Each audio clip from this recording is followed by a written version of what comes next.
Hello everyone, this is doctor Jeevesh Yadav.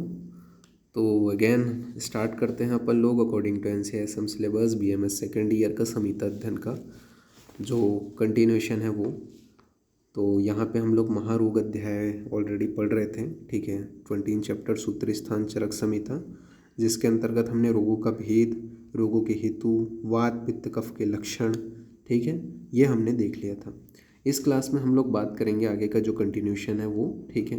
साथ ही साथ again मैं आप सभी से बोलना चाहूँगा, यूट्यूब के ऊपर एनसीआईएसएम सिलेबस से रिलेटेड कंटेंट बहुत कम है। अभी तक मैंने जितने भी संहिता अध्ययन के लेक्चर्स लिए हैं उनके सारे के पीडीएफ भी मैंने अपने Telegram channel doctor Jeevesh Yadav notes के ऊपर अवेलेबल करा दिए हैं।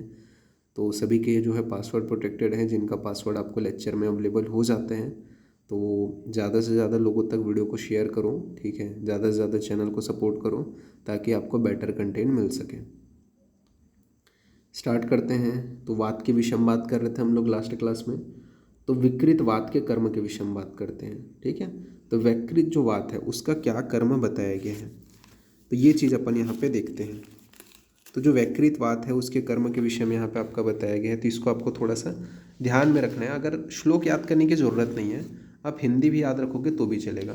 यानी कि जब वात में विकृति आ जाती है तो उसके क्या क्या लक्षण हैं, तो यहाँ पे आपका बताया गया है कि स्तरंस की उत्पत्ति होते हैं, इसके अलावा आपका भ्रम की उत्पत्ति होते हैं, ठीक है, व्यास की उत्पत्ति होते हैं, और संग की उत्पत्ति होता है, भेद होते हैं, इसके अलावा हर्ष तर्ष की उत्पत्ति होता है, साध की उत्पत्ति होती है, कंपनता मतलब शरीर में कांपने लगेगा, वर्त की उत्पत्ति होगा, मूवमेंट होगा यानी कि चाल हो जाएगा, तोद होगा, व्यथा की उत्पत्ति होगा मतलब प्रिकिंग पेन होगा, तोद व्यथा की उत्पत्ति होगा, चेष्टा, खर, परुष्यता, विशुद्धता, ठीक है, सुशीरता, इसके अलावा अरुण वर्ण जो है बॉडी हो जाएगा, कसाय रस की अनुभूति होगी, विरसता आ जाएगा यानी कि टेस्ट जो है लेस हो जाएगा, मुख में स्वाद नहीं आएगा, सोस यानी कि स्वेलिंग होगा, पेन होगा, सूल होगा, सुप्ति हो जाएगा, शरीर का संकोच हो जाएगा, स्तब्धता की उत्पत्ति होगी तथा खजता की उत्पत्ति होगी। तो ये सारे जो लक्षण हैं वो आपके बताए गए हैं, तो इसको आपको ध्यान में रखना है कि इसके विकृत कर्म के अंतर्गत आपके देखने को मिलते हैं। बात करते हैं वात के विकृत कर्म का सामान्य चिकित्सा क्या कराना है। तो सामान्य चिकित्सा के अंतर्गत अपने को मधुर अम्ल लवण व स्निग्ध उष्ण जो उपक्रम स्नेह हैं उनका प्रयोग करना है, ठीक है। तो मधुर अम्ल लवण उष्ण जो उपक्रम है उनको कराना है। इसके अलावा आपका स्नेहन स्वेदन अस्थापन वस्ती का प्रयोग करना है व अनुवासन वस्ती का प्रयोग करना है। तो स्नेहन स्वेदन अस्थापन व अनुवासन वस्ती का प्रयोग करना है, नस्य कर्म कराना है तथा साथ ही साथ वातघ्न भोजन का प्रयोग करना है, अभ्यंग उत्सादन परिषेक आदि प्रधान उपक्रम तथा अस्थापन वस्ती व अनुवासन वस्ती का प्रयोग करने के विषय में बताया गया है। तो अभ्यंग उत्सादन परिषेक आदि प्रधान उपक्रम अस्थापन वस्ती व अनुवासन वस्ती का प्रयोग करने के विषय में बताया गया, तो ये आपको ध्यान में रखना है।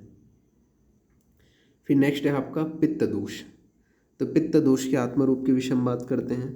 तो यहाँ पे आपको पित्त दोष के आत्मरूप में बोला गया है, औरस्य तक्षणम द्रवत्व मन अति स्नेहम वर्णस्य शुक्ल रुजा वर्णो गंधस्य विस्त्रयो रसा च कटु अम्ल सरत्वम पित्तस्य आत्मरूपाणी, ठीक है। तो आत्मरूप के अंतर्गत क्या क्या आता है आपका औष्ण, औष्ण यानी कि हीट, ठीक है, तीक्ष्ण यानी कि शार्पनेस, द्रवत्व यानी कि फ्लूइडिटी, ठीक है, फ्लूइडिटी, न अति स्नेह, ठीक है। इसके अलावा आपका शुक्ल एवं अरुण वर्ण का अतिरिक्त वर्ण, ठीक है, यानी कि इसका जो है सभी कलर का होता है, ठीक है, वाइट एंड रेड को छोड़ करके। तीक्ष्ण हो, इसके अलावा विस्तरण से गंध होना, ठीक है, प्लूरेंट स्मेल, सॉरी प्लूड्रिट स्मेल होना, ठीक है, कटु रस होना यानी कि जो टेस्ट है वो कैसा पंक्टम टाइप का टेस्ट रहेगा, ठीक है। इसके अलावा अम्ल रस का होना, ठीक है। तो ये जो है आपका किसका आत्मरूप है, तो आपका पित्त दोष का आत्मरूप है। इसके अलावा सत्व होना। फिर विकृत जो आपका पित्त है इसके क्या क्या कर्म हैं, तो विकृत जो पित्त है वो क्या क्या कर्म को करेगा शरीर में आकर के, तो ये दह को उत्पन्न करेगा यानी कि बर्निंग सेंसेशन उत्पन्न करेगा, टेम्परेचर को बढ़ा देगा यानी कि उष्णता को बढ़ा देगा, पाक को उत्पन्न करेगा, ठीक है, स्वेद को उत्पन्न करेगा, स्वेटिंग आएगा, क्लेद को उत्पन्न करेगा, कोथ यानी कि सड़न को उत्पन्न करेगा, इचिंग होगा यानी कि कंडू की उत्पत्ति होगी, स्त्राव जैसा राग वग्र होगा, अपने अनुरूप जो गंध है, ठीक है, वर्ण है, रस है, इनकी उत्पत्ति करेगा। तो अपने अनुरूप गंध, वर्ण, रस की उत्पत्ति करेगा। तो ये किसके लक्षण आपके बताए गए हैं? तो विकृत जो आपके पित्त हैं इसके कर्म के अंतर्गत बताए गए हैं। बात करते हैं मतलब उसके जो दोष हैं वो बताए गए हैं। सामान्य चिकित्सा में क्या करना है? विकृत अगर पित्त है तो उस कंडीशन में मधुर तिक्त कषाय व शीतल उपक्रम का प्रयोग करना है। तो मधुर तिक्त कषाय व शीतल उपक्रम का प्रयोग करना है। स्नेहन, विरेचन, प्रदेह, परिषेक व अभ्यंग आदि जो पित्तहर उपक्रम है उनका प्रयोग करना है। तो स्नेहन, विरेचन, प्रदेह, परिषेक, ठीक है। इसके अलावा अभ्यंग आदि जो प्रक्रिया है उनका प्रयोग करने के विषय में यहाँ पे आपका बताया गया है। ओके, तो ये आपको ध्यान में रखना है। इसके अलावा प्रधान रूप से जो है विरेचन कर्म कराना है, तो ये यहाँ पे आपको ध्यान में रखना है। फिर कफ दोष के विषय में बात करते हैं। तो कफ दोष का जो है आत्म जो लक्षण है वो अपन देखते हैं। तो कफ दोष के आत्म लक्षण में क्या बताया गया? तो कफ दोष के आत्म लक्षण में बताया गया है स्नेह, सत्य, शौल्यम, गौरवम, मधुरस, स्थैर्यता, पैच्छिल्यम, मत्स्य, स्नेही, श्लेष्मणा, आत्मरूपाणी, ठीक है। तो क्या क्या है?